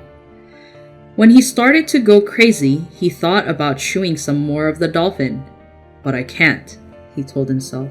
It is better to go crazy than to eat more dolphin. I will keep it for an emergency. You're a fool, he told himself. Eat the other flying fish. The flying fish was there. It was clean and ready to eat. He picked up the flying fish with his left hand. He ate it and chewed the bones. Flying fish is a healthy food, he thought. This fish will give me strength. I have done what I can do. The fish will begin to swim in a circle. I'm ready. Chapter 20. Circle. The sun was rising for the third time since he came out to sea to go fishing. He could not tell if the fish was swimming in a circle. The line was loose. He pulled the line gently with his right hand. The fishing line began to come in slowly. He moved the line forward. He began to pull in the line gently. He used both of his hands with a swinging motion. He tried to pull with his body. His legs turned as he pulled the fishing line. It is a very big circle, he said, but he is swimming in a circle. Then the fishing line would not come in anymore. He held the line until he saw drops of water coming out of it. The fish started to pull the line. The old man knelt down. He let the line go back into the water. Now, the fish is making the outside part of his circle, he said. I must hold on to the line for a long time, he thought. The fish will pull and his circle will get smaller. Maybe I will see the fish in 1 hour. I must kill him. But the fish continued to swim in a circle. 2 hours went by. The old man was wet with sweat. His bones were tired, but the circles were smaller. The old man saw black spots in front of him for 1 hour. The sweat made salt go into his eyes. The sweat made salt go into the cut on his forehead. He was not afraid of the black spots. He knew he would see black spots since his body was stressed as he pulled the line, but he also felt dizzy and sick. He was worried. I can't die here with this fish right in front of me, he said. The fish is coming up now. God, help me keep going. I will pray the Lord's Prayer 100 times. The old man felt a strong pull on the line. It felt very heavy. The fish is hitting the wire on the fishing line with his spear, he thought. I knew that he would do that. This may make him jump up. I hope he just swims in circles. If the fish jumps, he may escape from the hook. Don't jump, fish, he said. Don't jump. The fish hit the wire of the line again and again. The old man gave the fish a little more line each time. I must not pull too hard, he thought. I can't give the fish more pain than this. My pain is okay. I can control my pain, but the fish is in so much pain, he might go crazy. After a while, the fish stopped hitting the wire. The fish started swimming in a circle again. The old man was pulling in more line. He felt like he was going to faint again. He lifted up some seawater. He put the seawater on his head. He also put seawater on his neck. I have no cramps, he said. The fish will come up soon. I think I can stay alive. He knelt against the boat. He slid the line over his back for a moment. I'll rest now while the fish swims in a circle, he thought. I'll stand up when the fish comes close again. The old man wanted to rest for about half an hour. But the fish turned around and came back to the boat. The man stood up and pulled again. I'm more tired than ever, he thought. The wind from the east is blowing. The wind will help me pull in the fish. I need this wind. I will take a rest when the fish swims out again, he said. I feel better now." His hat was on the back of his head. He sat down and he felt the fish swim. "You do the work, fish," he thought. "I'll meet you when you swim back to the boat." The waves were getting higher. A calm breeze was blowing, and the old man needed that to get home.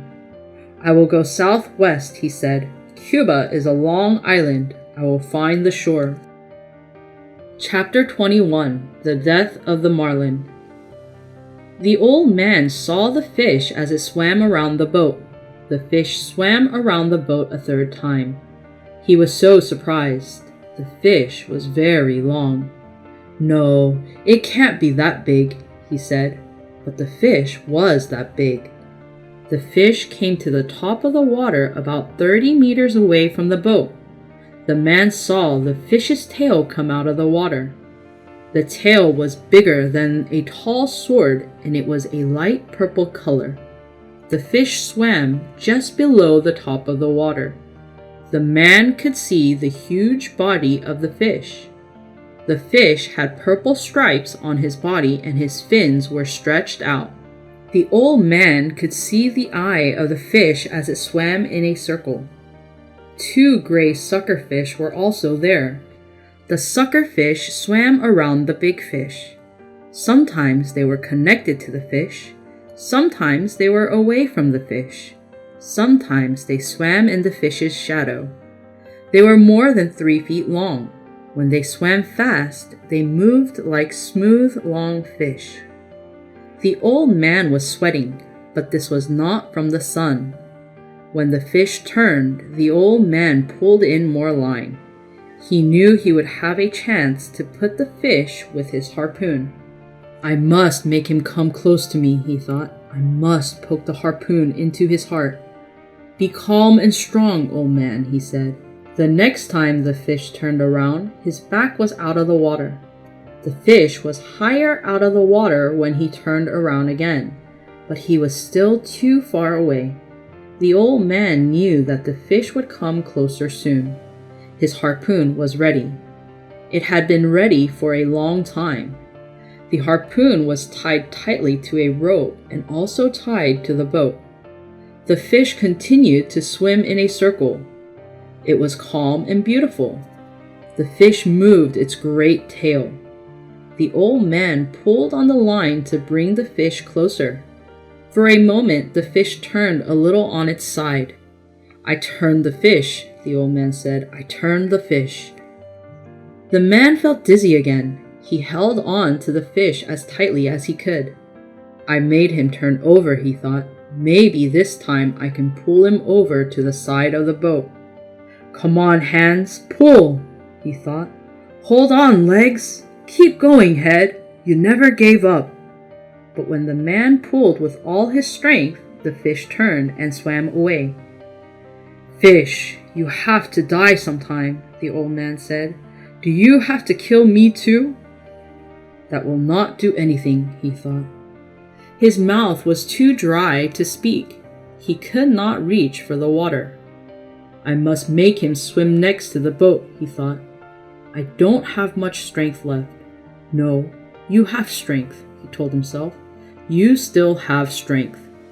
The old man almost caught the fish when he swam by again, but the fish swam away once more. "You are killing me," the old man thought. "But you have a right to do that. I have never seen a greater or more beautiful fish than you, fish. Come on and kill me. I do not care who kills who." "I'm getting confused," he thought. "Clear your head. Think about how to keep going." "Clear up, head," he said in a little voice. "Clear up." The fish swam in a circle 2 more times. The same thing happened. "I do not know what to do now," the old man thought, "but I will try again." He tried once more, and he felt dizzy when he tried to catch the fish. Nothing changed. The fish swam away. "I will try again," the man promised. The old man's hands and eyes were tired. He tried again, and it was the same. "I will try again," he thought. The old man used his pain, his strength, and his pride to fight the fish. The fish came close to the boat. It swam gently on his side and its nose almost touched the boat. It started to pass by the boat. The old man dropped the fishing line. He put his foot on the line. He lifted up the harpoon and shoved it down with all his strength. The harpoon went into the fish's chest. The old man shoved it deep into the fish. The fish jumped up one more time. The fish showed his length and all his power. The fish stayed in the air for a while. Then it fell into the water. There was a splash in the ocean and water went into the boat. The old man felt dizzy and sick. He could not see well. He cleared the harpoon line. He let the harpoon line move slowly through his hands. The fish was turned over with his silver belly up. The harpoon was deep in the fish. The sea was full of blood from the heart of the fish. The blood looked like a school of fish. Then the blood spread out like a cloud. The fish was a silver color and it floated on the waves. Chapter 22. Tying the marlin to the boat. The old man looked for a moment, then tied the harpoon line around the front of the boat. He placed his head in his hands. "I must be strong," he said. He leaned on the boat. "I am a tired old man, but I killed this fish. Now I have to work. I must prepare the rope to tie him to the side of the boat," he thought. "If I put the fish in the boat will sink. I need to prepare everything. I will bring the fish closer and tie him up. I will put up the mast and sail back home." He started to pull up the side of the boat. "I want to see him," he thought. "I want to touch and to feel him. He is my prize. When I pushed the harpoon into him, I think I felt his heart. I will bring in the fish and tie him to the boat." "Get to work, old man," he said. He drank a little water. "There's so much work to be done." He looked at the sky. He looked at the sun carefully. "Maybe it's noon," he thought. "The wind from the east is blowing. I can fix the fishing line when I go home." "Come on, fish," he said.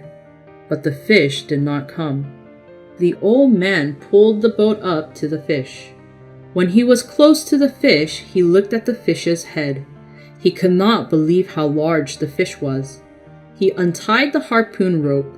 He pushed the rope through the fish's gills and out through its mouth. He tied the fish's head to the boat with the rope.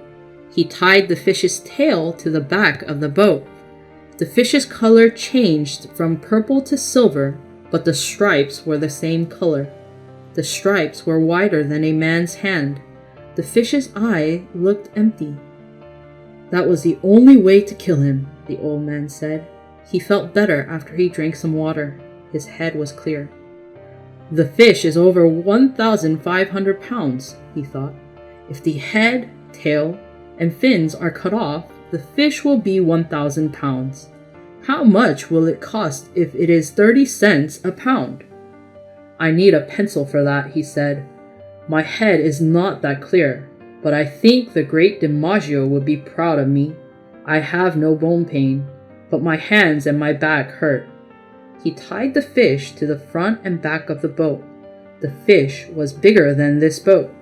He cut a piece of line and tied the fish's mouth closed.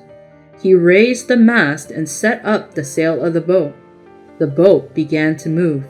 He rested in the boat and sailed southwest. He did not need a compass to show him where southwest was. He just needed to feel the wind. "I need to put out a small fishing line," he thought. "I need to get something to eat and drink." But he could not find a bait. He hooked a yellow gulf weed with the gaff. He shook the yellow gulf weed and some small shrimps fell onto the boat.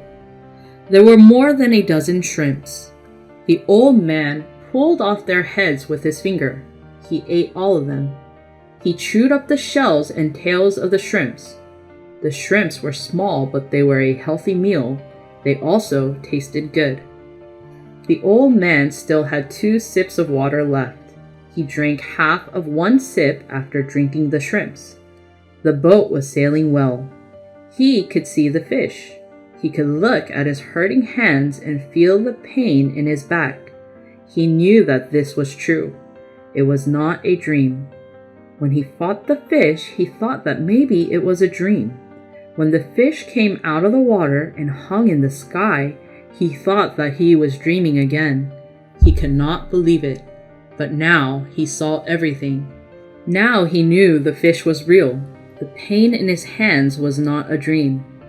My hands will recover quickly, he thought. My hands are not bloody anymore, and the salt water will heal them. Salt water is the best medicine for my hands. All I have to do is keep the head clear. The hands have done their work. Then his head started to become unclear. He thought to himself, is the fish pulling me in, or am I pulling the fish in? I'm not pulling the fish behind the boat, and the fish is not in the boat with me. What's happening? Well, the fish can pull me in if he wants to. He didn't hurt me. Chapter 23, The Mako Shark. They sailed well, and the old man dipped his hands in the salt water. Clouds were high in the sky. The old man kept checking on the fish. It was an hour before the first shark came up to him. The shark was not a shark. The shark came up from the deep down in the water. He smelled the cloud of blood. The blood spread out in the deep sea. The shark jumped up from the water. Then he fell into the sea and smelled the blood again. The shark followed the boat. Sometimes he could not find the smell of the fish, but then he would find the smell again. The shark swam fast and followed the boat. He was a very big Mako shark. This shark could swim as fast as the fastest fish in the sea. Everything about the shark was beautiful except his mouth. His back was blue like the back of a swordfish. His belly was silver. The Mako shark looked like a swordfish, but his mouth was different. It swam under the surface of the water. Inside his mouth he had 8 rows of teeth. His teeth were pointing inwards. They were shaped like claws. The shark's teeth were as long as human fingers. Sharks are made to eat all the fish in the sea. They are so fast and strong. Sharks will always win. Now the shark speeded up. His blue fin zipped through the water. When the old man saw the shark coming, he knew that the shark was not afraid. He prepared the harpoon. He tied the rope to the harpoon. He watched the shark come up to the boat. His head was clear. He was ready to fight, but he did not have hope. He looked at the huge fish. He watched the shark swim close. I wish this was a dream, he thought. I can't stop the shark from getting to the fish, but maybe I can kill the shark. The shark came close to the boat. When the shark came up to the fish, the old man saw his mouth open. The old man saw the shark's strange eyes, his teeth moving up and down. The shark's head was out of the water and his back was coming out too. The old man could hear the noise of the shark eating the fish. He slammed the harpoon into the middle of the shark's head. That was where the shark's brain was. The old man slammed the harpoon into the brain with all his strength. The shark turned over. The old man saw the shark's eyes had no life in them. The shark turned over again. The old man knew that the shark was dead, but the shark was still fighting. The shark's tail splashed in the water. His mouth moved and clicked. The water was white where his tail hit it. His body was above the water. The shark lay there for a little. Then he went down into the water very slowly. The shark took about 40 pounds of meat from the fish, he said out loud. He took my harpoon and all the rope, he thought. My fish is bleeding again, and other sharks will come. He did not like to look at the fish anymore. When the shark bit the fish, the man felt upset. But I killed the shark that bit my fish, he thought. He was the biggest Mako shark that I have ever seen. That was a good moment, but it will change soon, he thought.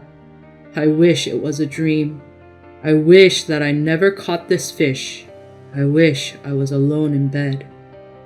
But a man cannot lose, he said. A man can be crushed, but he cannot lose. I wish I hadn't killed the fish, he thought. Now the bad time is coming, and I do not even have the harpoon. The mako sharks are cruel, strong, and smart, but I was smarter than the shark was. Maybe not, he thought. Maybe it was because I had the harpoon. Don't think, old man, he said out loud. Keep sailing this way. But I must think, he thought, because thinking is all I have left. Thinking and baseball. I hit the shark in the brain. I wonder what the great DiMaggio would think. Were my hands hurting as much as his bone pain? I don't know. I have never had a problem with my heel. Think about something joyful, old man, he said. You are getting closer to home every minute. The boat became 40 pounds lighter. He knew what would happen when the boat went through the waves, but there was nothing he could do. Yes, there is, he said out loud. I can tie my knife to an oar. I may be an old man, but I am armed. The breeze was fresh now, and he continued to sail. He only checked on the front part of the fish. The old man became hopeful. It is silly to have no hope, he thought. If I have no hope, it's a sin. Do not think about sin, he thought. You may have enough problems now. I don't understand sin. Maybe it was a sin to kill the fish. Do not think about sin. You are born to be a fisherman, and the fish was born to be a fish. But he liked to think about everything that he did. There was nothing to read, and he did not have a radio, so he kept on thinking about sin. You didn't kill the fish to sell it for food, he thought. You killed the fish because you have pride and because you are a fisherman. You love the fish. If you love the fish, it is not a sin to kill him. You think too much, old man, he said out loud. But you enjoyed killing the mako shark, he thought. He eats fish to stay alive. He is beautiful and he is not afraid. I killed him to protect myself, the old man said out aloud. I killed him well. Everything kills something in some way, he thought. Fishing kills me and fishing keeps me alive. Well, the boy keeps me alive. He leaned against the boat. He pulled out a piece of the meat from the fish where the shark had taken a bite. He chewed it and tasted it. It was delicious. It was firm and juicy. He knew that it would bring a very high price at the market. But the old man knew that a very hard time was coming. Chapter 24. The Two Sharks. The breeze was blowing. The wind changed. It did not slow down. The old man looked ahead of him. He could not see smoke or any other boats. He only saw flying fish and the yellow seaweed. He sailed for 2 hours. He sometimes chewed some meat from the marlin. He tried to rest. He tried to be strong. He saw the first of 2 sharks. "Ay," he said out loud. There is no way to say this word in English. Maybe it was like the noise someone makes if a hammer hits their finger. "Shark," he said out loud. He saw the second shark coming up behind the first. These were shovel-nosed sharks. He saw their brown fins and the movements of their tails. They smelled the blood of the fish. The sharks were very excited. They were coming closer to the boat. He picked up the oar with the knife tied to it. He held the oar tightly. He watched the sharks coming. He could see their wide, shovel-pointed heads and their wide fins. The sharks hated everything. They smelled bad. They were killers, and they ate everything. They could eat the oars of a boat, the legs of turtles, or even humans. If they were hungry, they would eat a person, even if the person did not smell like blood. "Aye," the old man said. "Sharks, come on, sharks." They came, but they did not come up like the mako sharks. One shark went under the boat. The shark pulled on the fish and bit it. The old man felt the boat shake. The other shark watched the old man. Then the shark came up to the fish and chewed on it. The old man could see the shark's head. The old man pushed the knife into the shark's eyes. The shark let go of the fish and sank into the water. The boat was still shaking. The other shark was eating the fish. The old man made the boat swing around. The shark came out from under the boat. When he saw the shark, he poked the shark with his knife. The knife didn't go in deep. This hurt the old man's hands and his shoulder. Then the shark came up again. He poked the middle of the shark's head. Then he poked the same spot again. The shark held onto the fish with his mouth. The old man hit him in his left eye, but the shark still held on. "No," the old man said, and he hit the shark's head again. He felt a bone break. The old man put the oar into the shark's mouth to open it. The shark slid down into the water. "Go on, shark, slide down deep. Go see your friend," he said. The old man wiped off his knife and put down the oar. He brought the boat onto its course. Chapter 25. The Broken Knife. "The sharks have taken a quarter of the fish," he said out loud. "I wish it were a dream and that I had never caught this fish." He stopped to say this. He did not want to look at the fish. The fish had no blood left. It was now a silver color. "I shouldn't have gone out far away," he said. "I'm sorry, fish." "Now," he said to himself, "you need to make sure the knife is tied up. Rest your hands for now. Sharks will come again." "I wish I had a stone for the knife," the old man said. "I should have brought a stone." "You needed to bring so many things," he thought. "But you did not bring them, old man. Now is not the time to think about what you do not have." "You give me too much advice," he said out loud. "I'm tired of it." The boat sailed along. The old man put his hands in the water. "How much did that shark eat?" he said. "The boat is much lighter now." He did not want to think about the part of the fish that the sharks ate. He knew that the sharks have chewed on the fish. The fish made a trail for the sharks to smell. "Maybe this fish would keep me busy all winter," he thought. "Don't think of that. Just rest and try to prepare your hands well. The blood smell from my hands does not mean anything. The blood smell from the fish is stronger. My hands are not bleeding now. What can I think of?" he thought. "Nothing. I don't need to think. I will wait for the next ones to come. I wish it was a dream," he thought. But who knows, maybe the dream would end well. The next shark to come was a shovel-nosed shark. He came up like a hungry pig with a big mouth. The old man let the shark bite the fish. Then the old man poked the shark in the brain with his knife. But the shark moved back. The knife broke. The old man prepared to sail again. He didn't even watch the big shark sink down in the water. The shark was a normal size, then a small size, and then a tiny size as it sank down. "I have the gaff," he said, "but it will not be helpful. I have the 2 oars and the short club. Now the sharks will win," he thought. "I am too old to beat the sharks with a club, but I will try to do it." He put his hands in the water again. It was getting late in the afternoon. He saw only the sea and the sky. There was more wind now. He hoped to see land soon. "You're tired," he said. "You're tired inside." The sharks did not come again until the evening. The old man saw their brown fins coming. They headed straight for the boat swimming side by side. He stopped the boat. He tied the sail line. He reached under the boat for the club. The club was made from an oar. He could only use the club with one hand. He held the club and watched the sharks come to the boat. There were 2 sharks. "I will wait until the shark bites the fish," he thought. "Then I will hit him on the point of the nose or on the top of the head. The two sharks came close to the boat together. The shark that came close to him opened his mouth. The shark chewed on the fish.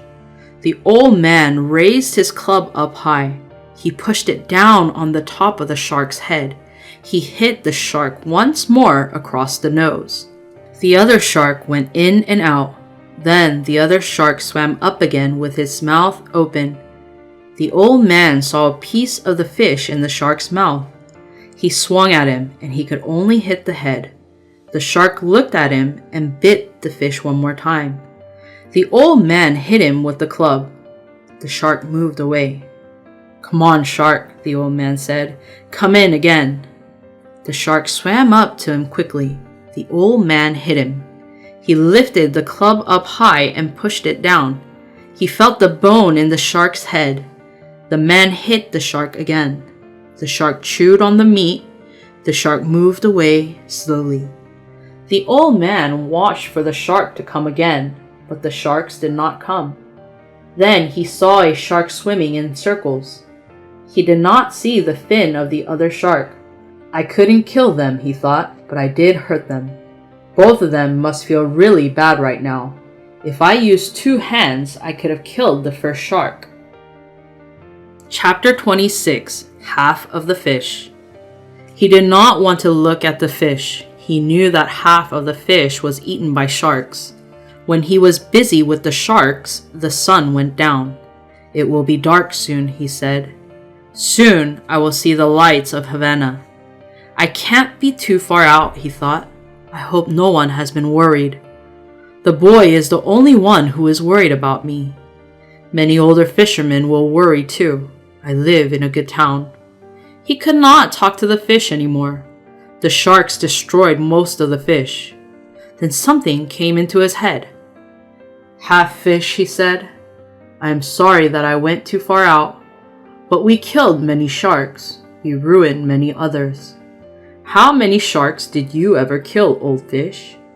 You had to use that spear on your head for something. If the sharks and the big fish fought each other, who would win?" he thought. "The big fish has a spear on his nose. The spear is a good weapon. I wish I had cut off the fish's spear and fought the sharks." "What will you do if the sharks come in the night? What can you do?" he said to himself. "Fight them," he said. "I will fight them until I die." It was already night. There was no light.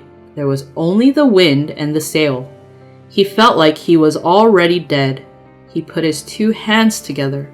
He felt pain. He leaned against the boat. He was not dead. His pain told him he was alive. "I promised if I caught the fish I would pray," he thought, "but I am too tired to pray now." He lay in the boat and looked for the light to come. "I have half of the fish," he thought. "I wish I could bring some of the fish home. I think I have some luck." "No," he said. "You ran out of your luck when you went too far out." "Don't be silly," he said out loud. "You may have some luck in the end." "I'd like to buy some luck if there's a place where they sell it," he said. "What could I buy luck with?" he asked himself. "Could I buy it with a lost harpoon, broken knife, and a hurting hands?" "You might be able to," he said. "You tried to buy luck with 84 days at sea." "I must not think nonsense," he thought. "How could you buy it when you can't see luck? But I want to buy some luck somehow." "I wish I could see the light," he thought. He tried to sit comfortably. He felt pain. He knew he was still alive. Chapter 27, The Last Fight. He saw the city lights reflected in the distance. It was about 10 o'clock at night. The lights were only a dim light in the sky. He could see the lights from across the ocean. He sailed on toward the lights. "Now it is over," he thought. "The sharks will probably come again.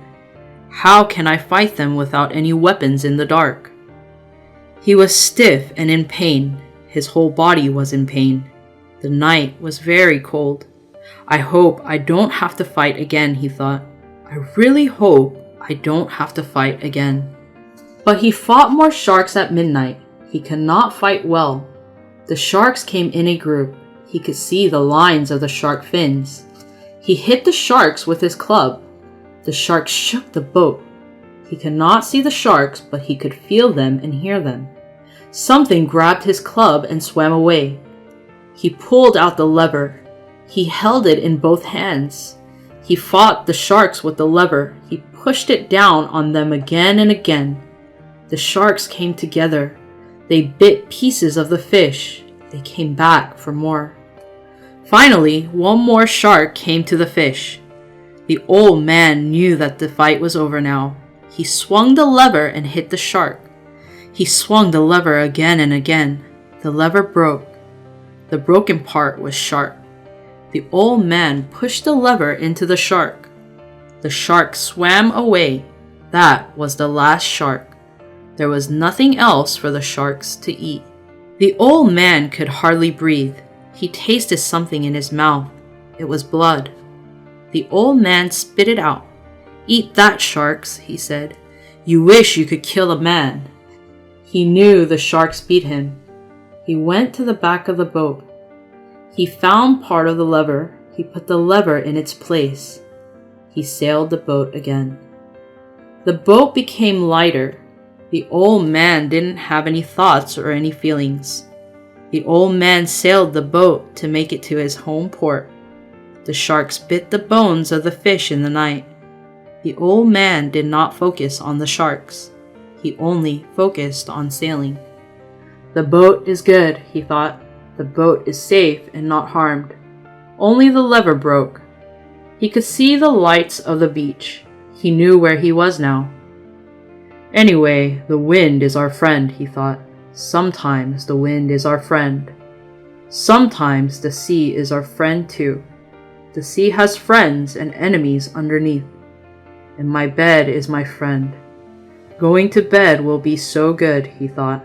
Bed is a good friend when you are tired. What beat you, he thought. Nothing, he said out loud. I went out too far. When he sailed into the little harbor, the terrace's lights were out. He knew everyone was in bed. The breeze was stronger now. It was quiet in the harbor. He sailed onto some little rocks. There was no one to help him. He pulled the boat up as far as he could. Then he stepped out. He tied the boat to a rock. He pulled the mast. He folded the sail and tied it. He carried the mast on his shoulder. He started to climb. He was so tired. He stopped for a moment. He looked back and saw the fish. He could only see the white line of the fish bones. He started to climb again. He fell when he came to the top. He stayed there for a while with the mast on his shoulder. He tried to get up. It was too difficult. He sat there with the mast on his shoulder. He looked at the road. A cat passed by. The old man watched the cat. Then he watched the road. Finally, he put the mast down and stood up. He picked up the mast and put it on his shoulder. He walked up the road. He had to sit down 5 times before he came to his cottage. He leaned the mast on the wall. He found a water bottle and took a drink. He lay down on the bed. He pulled the blanket over his body. He slept with his face down on the newspapers. Chapter 28, At Home. The old man was sleeping when the boy came in the door. The boy came to the old man's cottage every day to check on him, but he slept late today. He saw the old man sleeping there. The old man was breathing. The boy started to cry. He went out to buy some coffee for the old man. The boy kept crying as he walked on the road. Many fishermen were looking at the old man's boat. Only the fish's bones were left. One of the fishermen was measuring the length of the bones. The boy did not go down. He had been there before. "How is he?" one of the fishermen shouted. "Sleeping," the boy called. The boy was still crying. "Let him sleep more. This fish was 5.5 meters from nose to tail," the fisherman said. "I believe it," the boy said. The boy went into the terrace. He asked for a can of coffee. Make the coffee hot and add a lot of milk and sugar, please. Do you want anything else? The owner asked. No. After this, I will see what he can eat. Do you want a drink? No, the boy said. Tell them not to bother Santiago. I'll be back. Tell Santiago how sorry I am, the owner said. Thanks, the boy said. The boy carried the coffee up to the old man's cottage. The boy sat by the old man until he woke up.